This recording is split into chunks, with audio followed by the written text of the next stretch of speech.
What's up, everybody? Welcome to another episode of Coffee with Don. So, got mine, make sure you get yours. This morning I tried a weird blend. It was maple bacon coffee. Yeah, don't ask. Just something, decided to try something new, something different, something that you saw on the shelf. Anyway.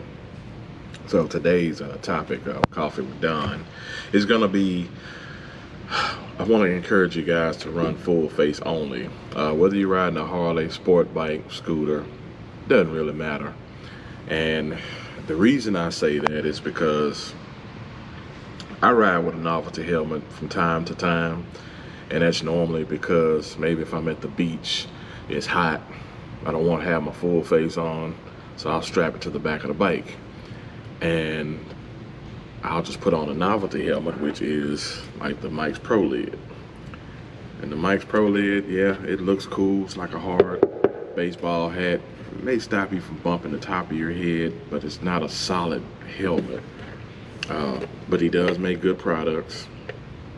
And I guess this is a review on it as well. But it's padded. This can come out, removable liner. And just has the little buckles on it. Now, it's not DOT rated or anything, so I definitely wouldn't recommend it, especially at high speeds.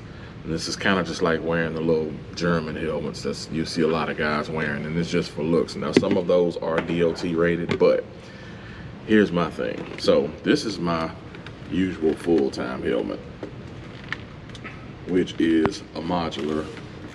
It's actually Harley-Davidson's version of the HJC17, I believe. And so this is what I wear majority of the time. But yeah, this is my go-to helmet. And this is DOT rated, certified.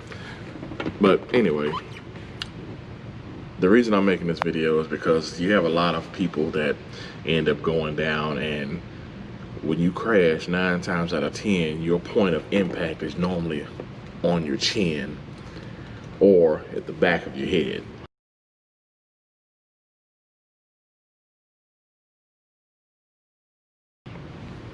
So if you have this on, then of course all your face is exposed. And if you fall on the back, then this is basically going to just flip up and I guess pretty much put an indentation in your forehead.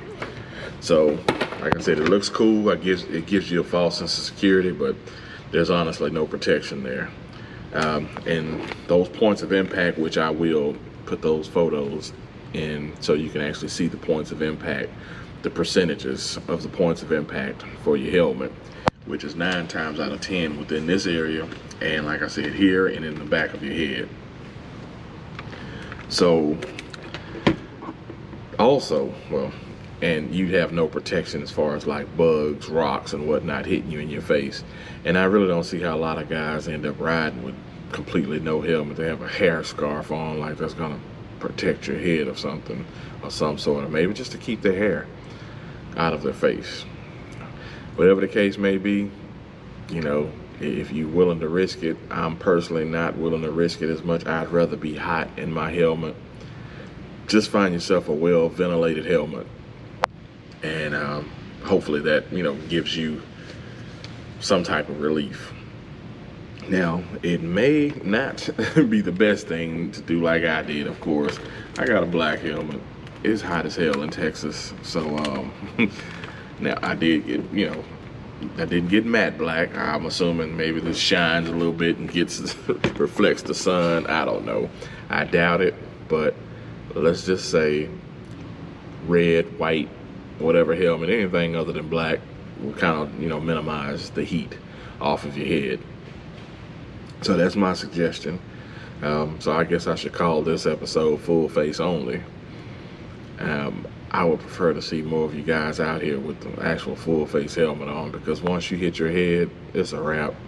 There's so many guys that I've known that went down that pretty much become vegetables, you know, laid up in the hospital bed, can't function, you know, can't even wipe their own ass, which is kind of sad. all because you didn't want to wear a helmet. You wanted to look cool. So if you have to, if you're on the beach, the seawall or whatever, um, even the roads that like the boulevards where you want to cruise, you know, it's like events going on, put something on your head. At least the Mike's Pro Lid. And shout out to Mike, you know, Pro Lids. I mean, he does a great job. It is a novelty helmet, but it's for looks. But at least you have something on your head if you bump your head. At high speed on the freeway, nah, I'm sorry, I wouldn't do it. I'd have to go for the full face because at least you have enough wind flowing to keep your face cool. And I mean, just sweat it out, but you sweat it out for the greater good. And that's protecting your nugget. Anyway, kept you guys long enough. Tell me what you think and leave a comment below. Let me know what you guys think. Your experience. Do you know anybody that's been through, you know, traumatic brain injuries due to not wearing a helmet? I mean, of course, it doesn't stop all, but it's better than nothing. Something to consider. So be sure you log on to downsouthdawn.com, check out my merch, and there is more to come. It's just been a slow process. Down South Dawn, and I'm out.